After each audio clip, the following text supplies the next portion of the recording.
الحمد لله الذي أنزل على عبده الكتاب ولم يجعل له عوجا।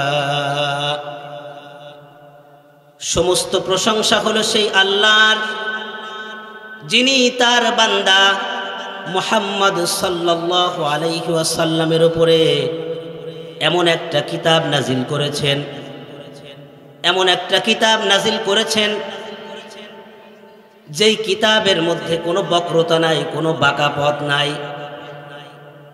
এজন্য কোরআনুল কারীমের পথকে বাদ দিয়ে যারা অন্য পথ যারা ধরেছে, তারা সোজা পথে আছে না বাঁকা পথে আছে? কোন পথে আছে? বাঁকা পথে আছে। আপনারা কোন পথে আছেন? সোজা পথে আছেন তো ইনশাআল্লাহ। আল্লাহ পাক রব্বুল আলামিন কবুল করুক। এজন্য আমাদেরকে প্রশংসা করতে হবে সব সময় আল্লাহ রাব্বুল আলামিনের। কোনো ভালো কিছু যখন আমি অর্জন করব, প্রশংসা হবে আল্লাহ রাব্বুল আলামিনের। আমি যখন অসুস্থ থেকে সুস্থ হয়ে যাব, প্রশংসা করবেন কার? সর্ব অবস্থায় প্রশংসা করতে হবে আল্লাহর। তার পরিচয় আল্লাহ পাক রব্বুল আলামিন সূরা ফাতিহার মধ্যে দিয়েছেন, আলহামদুলিল্লাহি রাব্বিল আলামিন। সমস্ত প্রশংসা হলো সেই আল্লাহর, সেই রবের, যিনি গোটা জগৎ সমূহের পালন কর্তা।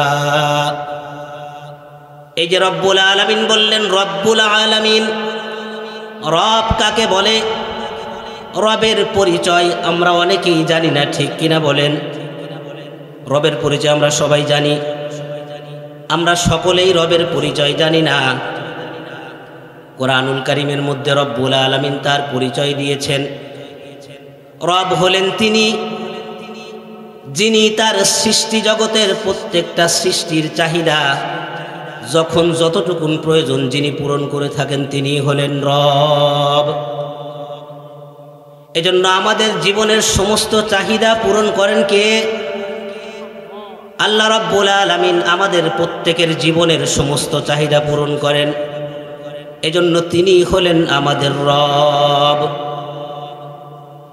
আমরা যখন অসুস্থ হয়ে যাই, রব্বুল আলামিন আমাদেরকে সুস্থ করেন। এজন্য তিনি হলেন আমাদের রব।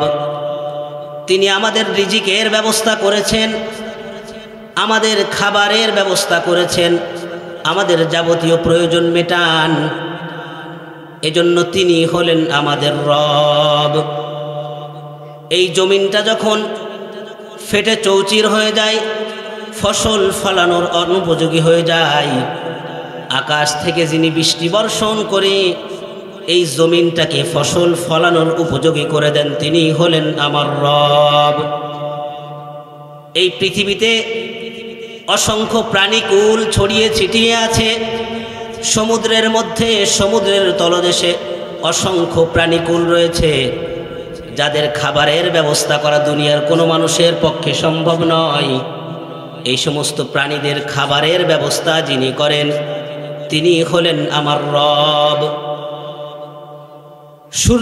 সূর্য থেকে তাপ এবং আলো দিয়ে যিনি আমাদেরকে পৃথিবীতে সুন্দরভাবে চলাফেরা করার সুযোগ করে দিলেন, তিনি হলেন আমাদের রব। এজন্য প্রশংসা যদি করতে হয়, সব সময় প্রশংসা করতে হবে কার? আল্লাহ রাব্বুল আলামিনের। প্রশংসা ভালো জিনিসের হয় না খারাপ জিনিসের হয়? খারাপ জিনিসের প্রশংসা হয়। অমুক গ্রামে একজন লোক আছে, নাম কি? আব্দুল কুদ্দুস।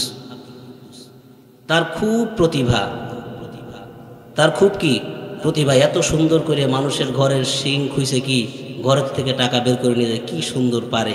এটা প্রশংসা না? এটা কি প্রশংসা? এটা কি খারাপ জিনিস? এটার কি প্রশংসা হয়? প্রশংসা হয় না। প্রশংসা হয় কিসের? ভালো জিনিসের প্রশংসা হয়। এজন্য আমরা সব সময় প্রশংসা করব রব্বুল আলামিনের সব কাজে। কিন্তু আমাদের সমস্যা হলো, আমরা প্রশংসা করি আমার দলের নেতার। নির্বাচনের সময় যখন আসে, আমি রাজনীতির কথা বলতেছি না, বাস্তবতা বলতেছি। নির্বাচনের সময় যখন প্রচারণা হয়, প্রচারের মাইকে নেতার প্রশংসা এমনভাবে করা হয়, এই প্রশংসা শুনে ফেরেশতারাও কান্দে। ফেরেশতারা কি করে? ফেরেশতারাও কান্দে। ফেরেশতারা রব্বুল আলামিনকে বলে, রব্বুল আলামিন তুমি তো আমার গুনাহ করার ক্ষমতা দেও নাই,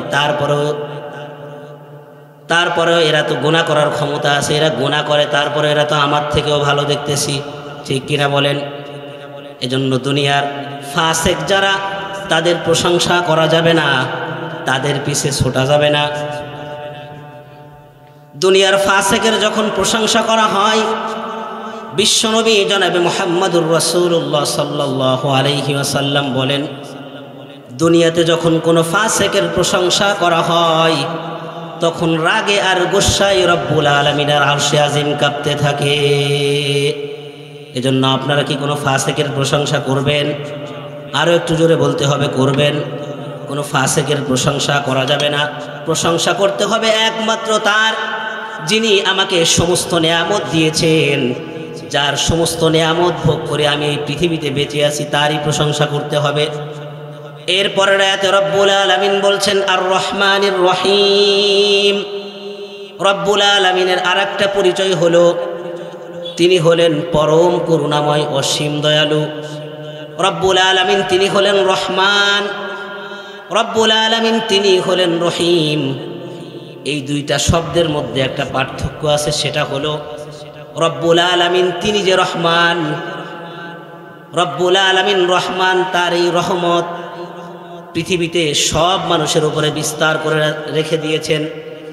দুনিয়াতে যারা কাফের, দুনিয়াতে যারা ফাসেক, যারা রব্বুল আলামিনকে দুনিয়াতে অস্বীকার করেছে, তাদেরকেও রব্বুল আলামিন যেমন খাবার দাবারের ব্যবস্থা করেন, অক্সিজেনের ব্যবস্থা করেন, যাবতীয় চাহিদা পূরণ করেন, ইমানদার ব্যক্তি যারা আছে দুনিয়াতে তাদের চাহিদাও কি রব্বুল আলামিন পূরণ করেন। কিন্তু কিয়ামতের ময়দানে রব্বুল আলামিন তিনি আর রহমান থাকবেন না।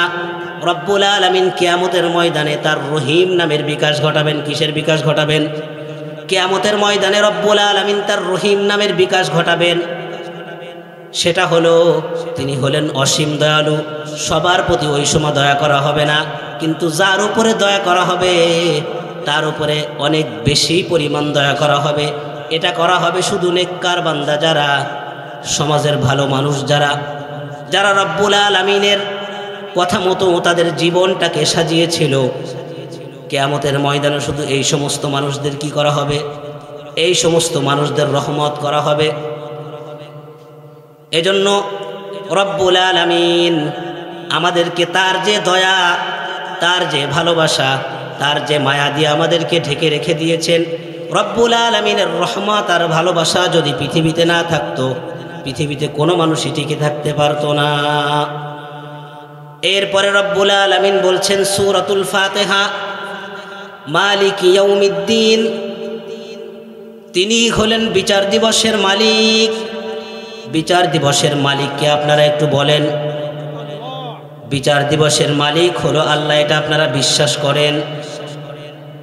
দুনিয়াতেও তো বিচারক আছে, দুনিয়াতেও তো অনেক মানুষ বিচার করে, কিন্তু রব্বুল আলামিন তিনি এমন একজন বিচারক, তিনি দুনিয়ার সমস্ত বিচারকদের বিচারক কিয়ামতের ময়দানে করবেন।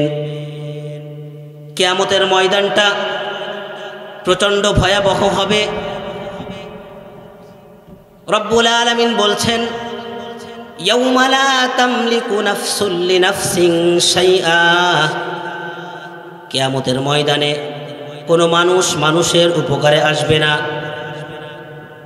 ওয়াল আমরু ইয়াউমা ইযিল লিল্লাহ, কিয়ামতের ময়দানে একমাত্র ক্ষমতার অধিপতি যিনি হবেন, একমাত্র ক্ষমতার অধিকারী যিনি হবেন, তিনি হলেন রব্বুল আলামিন।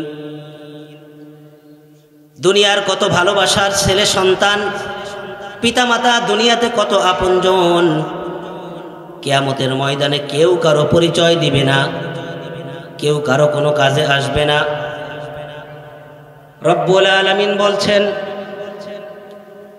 ইয়াউমা ইয়াফিরুল মারউ মিন আখিহি ওয়া উম্মিহি ওয়া আবিহি, সেদিন মানুষ তার ভাইয়ের কাছ থেকে পলায়ন করবে, ভাইয়ের কাছ থেকে পালাবে। ওয়া উম্মিহি ওয়া আবিহি, মানুষ তার পিতা মাতার কাছ থেকেও পালাবে। ওয়া সাহিবাতিহি ওয়া বানিহি, স্ত্রীর কাছ থেকেও পালাবে, সন্তানের কাছ থেকেও পালাবে। কোনো মানুষের উপকারে আসবে না, কেউ কারোর কাছে ধরা দিতে চাইবে না। এত ভয়াবহ অবস্থা কিয়ামতের ময়দানে হবে।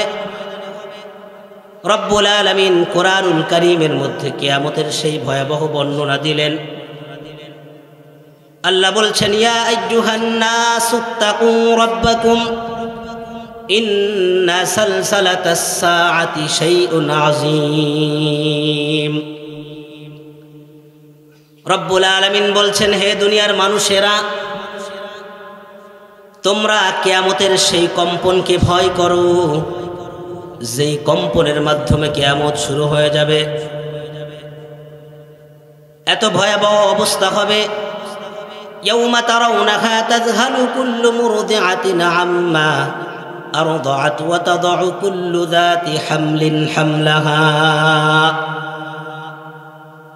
কিয়ামতের ময়দানে গর্ভবতী যারা থাকবে তাদের গর্ভপাত হয়ে যাবে, মা তার দুধের সন্তানকে ভুলে যাবে। এরপরে বলছেন, ওয়া তারান নাসা সুকারা ওয়া মা হুম বিসুকারা ওয়ালাকিন্না আযাবাল্লাহি শাদীদ। আল্লাহ বলছেন, আপনি দেখতে পাবেন সেদিন মানুষ মাতালের মতো হয়ে যাবে। ওয়া তারান নাসা সুকারা ওয়া মা হুম বিসুকারা ওয়ালাকিন্না আযাবাল্লাহি শাদীদ।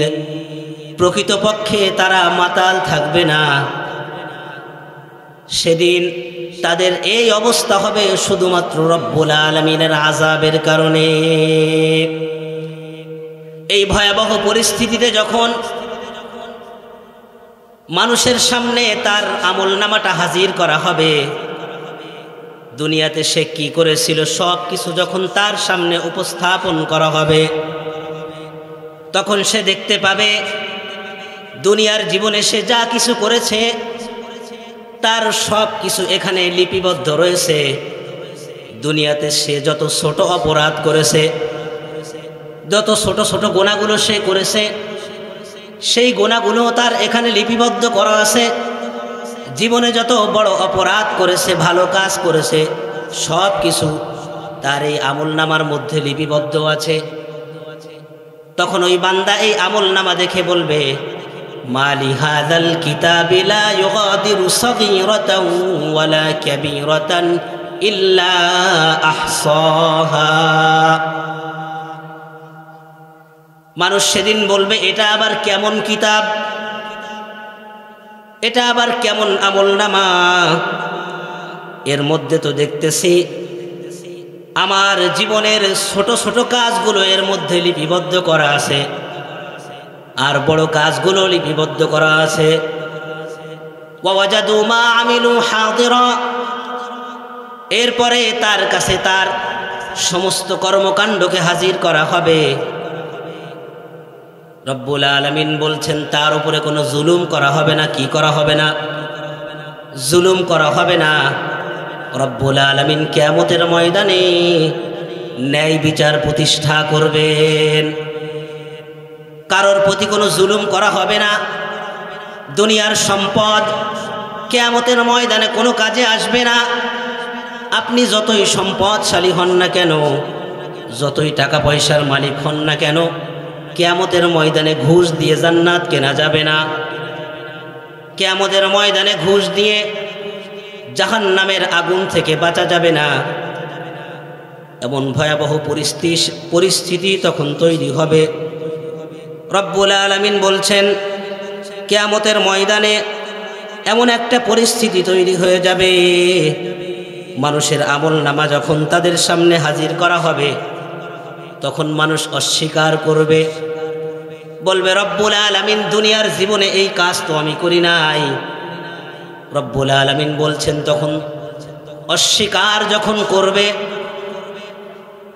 তখন রব্বুল আলামিন তার মুখের মধ্যে মোহর লাগিয়ে দিবেন, জবানটাকে বন্ধ করে দিবেন। আল্লাহ বলছেন, আল ইয়াউমা নাখতিমু আলা আফওয়াহিহিম ওয়া তুকাল্লিমুনা আইদিহিম وتشهد أرجلهم بما كانوا يكسبون রব্বুল আলামিন বলছেন তার জবানটাকে আমি বন্ধ করে দিব, তার হাত আমার সঙ্গে কথা বলবে, তার পা আমার সঙ্গে কথা বলবে, তার শরীরের অঙ্গ প্রত্যঙ্গগুলো সাক্ষী দিবে তার দুনিয়ার জীবনের কর্মকাণ্ডের কথা। এমনকি রব্বুল আলামিন বলছেন ইয়াউমা তাশহাদু আলাইহিম আলসিনাতুহুম ওয়া আইদিহিম ওয়া আরজুলুহুম বিমা কানু ইয়ামালুন। সেদিন মানুষের জিহ্বা পর্যন্ত রব্বুল আলামিনের দরবারে সাক্ষী দিবেন। এজন্য ভাইয়েরা আমার, রব্বুল আলামিন আমাদের শরীরের যে অঙ্গ প্রত্যঙ্গগুলো দিয়েছে এগুলো তারই নিয়ামত। একটা হাত যার নাই সে বোঝে একটা হাতের মর্ম কি জিনিস, একটা পা যার নাই সে পায়ের মর্ম বোঝে, চোখটা যার নাই সে বোঝে চোখের মর্ম কি। এজন্য রব্বুল আলামিন এই অঙ্গ প্রত্যঙ্গ দিয়েছেন, হাত দিয়েছেন, এজন্য যা খুশি তাই ধরা যাবে না। রব্বুল আলামিন আমাদেরকে চোখ দিয়েছেন, এই চোখ দিয়ে যা খুশি তাই দেখা যাবে না। রব্বুল আলামিন কান দিয়েছেন, এজন্য এই কান দিয়ে যা ইচ্ছা তাই শোনা যাবে না, কারণ কিয়ামতের ময়দানে এই সমস্ত অঙ্গ প্রত্যঙ্গ সাক্ষী দিবেন। কিন্তু সমাজের মধ্যে অনেক মানুষ আছে, এই যে কিয়ামতের কথা বললাম, মানুষ মনে করে একদিন যখন মরে যাব আমাদেরকে আবার কিভাবে পুনরুত্থান করা হবে। বাবা গেল, দাদা গেল, পূর্বপুরুষের অনেক মানুষ চলে গেল, কেউ পুনরুত্থান হয়েছে, কেউ জীবিত হয়েছে, এটা তো জীবনে দেখি নাই। সবাই তো মাটির সঙ্গে মিশে যায়,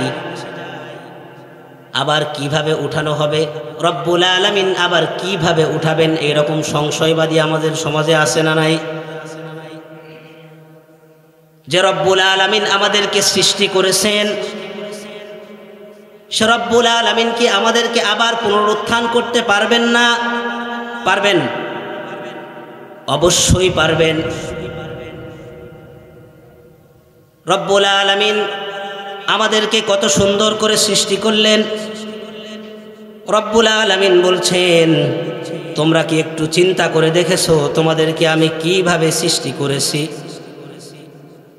তোমাদেরকে কত সুনিপুণভাবে আমি সৃষ্টি করেছি, এটা কি তোমরা চিন্তা করে দেখেছো? তোমরা যারা মনে করো তোমাদের যদি মৃত্যু হয়ে যায় তোমাদের আর কবর থেকে উঠানো সম্ভব হবে না, রব্বুল আলামিন এই সমস্ত সংশয়বাদীদেরকে বলছেন, ফাইন্না খলাকনাকুম মিন তুরাব, তোমাদেরকে আমি মাটি থেকে সৃষ্টি করেছি। কি থেকে সৃষ্টি করেছেন? মাটি থেকে সৃষ্টি করেছেন, সবাই বিশ্বাস করেন। ফাইন্না খলাকনাকুম মিন তুরাব, তোমাদেরকে আমি মাটি থেকে সৃষ্টি করেছি। সুম্মা মিন নুতফাতিন সুম্মা মিন আলাকা সুম্মা মিন মুদগাতিন মুখাল্লাকা ওয়া গায়রি মুখাল্লাকাতিন লিনুবায়্যিনা লাকুম ওয়া নুকিররু ফিল আরহামি মা নাশাউ ইলা আজালিম মুসাম্মা। তোমরা যারা মনে করো তোমাদেরকে পুনরায় জীবিত করা আর সম্ভব হবে না, তোমাদের দেহটাকে আবার গঠন করে বিচারের সম্মুখীন করা সম্ভব হবে না, এটা যারা মনে করো, তোমরা শুনে রাখো তোমাদেরকে আমি কিভাবে সৃষ্টি করেছি। তোমাদেরকে সৃষ্টি করেছি মাটি থেকে, সুম্মা মিন নুতফা, এরপরে বলছেন এরপরে শুক্রবিন্দু থেকে আমি তোমাদেরকে সৃষ্টি করেছি। এই শুক্রবিন্দুটাকে রব্বুল আলামিন বলছেন আমি একটা জমাট রক্তে পরিণত করেছি। এই জমাট রক্তটাকে আমি একটা মাংসপিণ্ডে পরিণত করেছি। এই মাংসপিণ্ডটাকে, এই মাংসপিণ্ডের কিছু অংশ দিয়ে তোমার বডির স্ট্রাকচার বানিয়েছি, হাড় বানিয়েছি, তোমার বডিটা বানিয়েছি। এরপরে কত সুন্দরভাবে তোমাকে আমি সৃষ্টি করেছি। এরপরে বলছেন ওয়া নুকিররু ফিল আরহামি মা নাশাউ ইলা আজালিম মুসাম্মা, তোমাদেরকে একটা নির্দিষ্ট সময় পর্যন্ত মায়ের রেহেমের মধ্যে, মায়ের গর্ভের মধ্যে একটা নিরাপদ জায়গায় তোমাদেরকে আমি রাখলাম। এখানে সুন্দরভাবে তোমাদেরকে আমি লালন পালন করলাম। দুনিয়ার মেডিকেল সায়েন্স যেখানে কোনো কাজ করতে পারে না, মায়ের গর্ভে থাকা অবস্থায় পৃথিবীর বিজ্ঞানীরা, চিকিৎসা বিজ্ঞানীরা যেখানে কোনো সহযোগিতা করতে পারে না, সেই মায়ের রেহেমের মধ্যে, গর্ভের মধ্যে রব্বুল আলামিন বলছেন তোমাকে আমি তিল তিল করে সেখানে বড় করেছি। এরপরে বলছেন সুম্মা নুখরিজুকুম তিফলা, এরপরে তোমাকে আমি একটা শিশুর আকৃতি দিয়ে পৃথিবীতে বের করে এনেছি। রব্বুল আলামিন এই সুনিপুণভাবে আমাদেরকে সৃষ্টি করেছেন। এরপরে বলছেন নাবতালিহি ফাজআলনাহু সামিআন বাসীরা। রব্বুল আলামিন বলছেন এরপরে তোমাদেরকে আমি দৃষ্টিশক্তি দিয়েছি, তোমাদেরকে আমি শ্রবণ শক্তি দিয়েছি। বলেন তো আমাদের শ্রবণ শক্তি কে দিয়েছে? আমাদের দৃষ্টিশক্তি কে দিয়েছে? দৃষ্টিশক্তি আল্লাহ দিয়েছে, এটা বিশ্বাস করেন? টেলিভিশন আর মোবাইল দেখে তো আল্লাহর দেওয়া এই দৃষ্টিশক্তিটাকে ক্ষয় করতেছেন। সমাজে এমন মানুষ নাই? আছে, অনেক মুরব্বীরা আছে, মসজিদে নামাজ শেষ করে চায়ের দোকানে যায় বসে, এমন মুরব্বী কি আপনাদের এখানে আছে? আমাদের ওইখানে আছে, আমাদের এলাকার কথা বলতেছি। আল্লাহ বলছেন নাবতালিহি ফাজআলনাহু সামিআন বাসীরা, তোমাদেরকে আমি শ্রবণ শক্তি দিয়েছি, দৃষ্টিশক্তি দিয়েছি। ইন্না হাদাইনাহুস সাবিলা ইম্মা শাকিরাও ওয়া ইম্মা কাফুরা, এজন্য দিয়েছি যে তোমরা আমার শুকরগুজার বান্দা হও নাকি আমার সঙ্গে কুফরি করো। রব্বুল আলামিন এই যে মানুষ সৃষ্টির রহস্যের কথা বললেন, পৃথিবীতে যারা অস্বীকার করে, সংশয়বাদী যারা, তাদেরকে এই যে বললেন কত সুনিপুণভাবে তোমাদেরকে আমি সৃষ্টি করেছি। সুতরাং আলাইসা যালিকা বিকাদিরিন আলা আন ইউহইয়াল মাউতা, এরপরও কি তোমরা মনে করো তোমাদেরকে পুনরুত্থান করা সম্ভব হবে না? আপনারা বলেন তো দেখি যে রব্বুল আলামিন এত সুনিপুণভাবে, এত বৈজ্ঞানিক পদ্ধতিতে আমাদেরকে সৃষ্টি করেছেন, তিনি কি আমাদেরকে পুনরায় আমাদের দেহটাকে গঠন করে বিচারের সম্মুখীন করতে পারবেন কিনা? পারবেন? আরো জোরে বলতে হবে, পারবেন? পৃথিবীর সংশয়বাদী যারা মনে করে দুনিয়াটা হলো খাও দাও ফুর্তি করার জায়গা, দুনিয়াতে যতদিন বেঁচে আছি এখানে ফুর্তি করে যাব, দুনিয়ার জীবনটা উপভোগ করে যাব, এমন মানুষ আমাদের সমাজে আছে আমাদের সমাজে। যারা খাও দাও ফুর্তি করো, জীবনটা মস্ত বড়, এই ধরনের স্লোগান যারা দেয়, সংশয়বাদী যারা, তাদের এই থিওরিটাকে পারস্যের একজন কবি আছেন, ওমর খৈয়াম, নাম শুনেছেন আপনারা? পারস্যের বিখ্যাত কবি ওমর খৈয়াম, তার কবিতার ভাষায় সংশয়বাদীদের এই কথাগুলো তিনি তুলে ধরেছেন। এটা ফার্সিতে তিনি লিখেছেন, আমাদের কবি নজরুল সেটার বাংলা করেছে। এই বেলা ভাই মদ খেয়ে নাও, এই বেলা ভাই মদ খেয়ে নাও, কাল নিশীথের ভরসা কই, চাঁদনি জাগিবে যুগ যুগ ধরি, আমরা তো আর রব না সই। নগদ যা পাও হাত পেতে নাও, বাকির খাতায় শূন্য থাক, কি লাভ শুনে দূরের বাদ্য, মাঝখানে যার বেজাই ফাক। এটা কি আপনারা বিশ্বাস করেন যে দুনিয়ার জীবনটা কি করার জায়গা? খাও দাও ফুর্তি করার জায়গা? কি করার জায়গা? ভালো কাজ করার জায়গা, ঠিক না? এই পৃথিবীতে আপনি যা কিছু করে যাবেন, আপনার সমস্ত কর্মকাণ্ডের হিসাব আল্লাহ পাক রব্বুল আলামিনের কাছে কিয়ামতের ময়দানে পুঙ্খানুপুঙ্খভাবে দেওয়া লাগবে। আমরা দুনিয়াতে মনে করি টাকা পয়সা অর্থ সম্পদ যার বেশি আছে সেই হলো সফল ব্যক্তি, 2 তলা বাড়ি আছে যার, 5 তলা বাড়ি আছে যার, ওই লোকটাই হলো সফল ব্যক্তি।